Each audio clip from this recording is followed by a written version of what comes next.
The following report contains some disturbing images.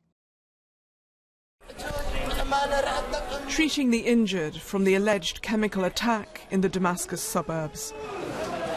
Adults and children, frantic medical workers. Still unverified, but this new footage is from a Syrian filmmaker. And more tales of what exactly happened in the small hours of Wednesday morning. My father, mother, all my sisters and brothers, plus at least 50 neighbours collapsed on the floor. I managed to bring my little sisters and 2 other girls to this field hospital, but nothing is left in Zamalka. We even saw cars hitting walls because the drivers lost consciousness as they tried to transport the victims for treatment. And still no answer to the crucial questions. Who did this? And was it really chemical weapons?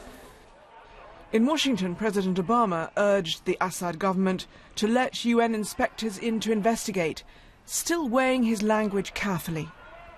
But at the Foreign Office in London, William Hague, for the first time, directly blamed the Syrian government. I know that some people in the world would like to say this is some kind of conspiracy brought about by the opposition in Syria. I think the chances of that are vanishingly small.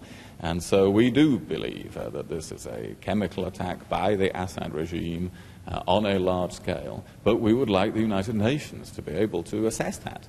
Strong language from William Hague, and he's not the only one. Yesterday, Turkey declared that all red lines have now been crossed, and France warned that force may be needed. Compare that to President Obama calling the attack a big event of grave concern, but also assessing it as merely troublesome. So why is the American president weighing his words so carefully? Well, because once he gives the US verdict, he faces a quandary. Does he hold back from action, tantamount to inviting more chemical attacks? Or does he order the use of force, potentially making the crisis in Syria even deeper? In Moscow, the Russians lashed out at the West today for what they called a wave of anti-Syrian propaganda.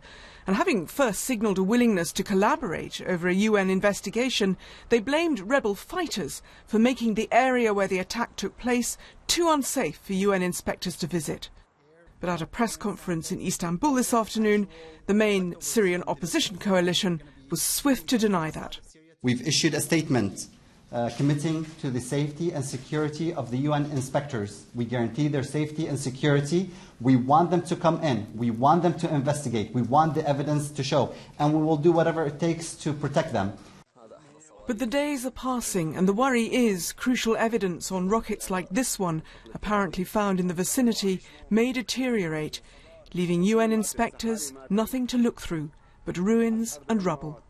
Bridget Kendall, BBC News.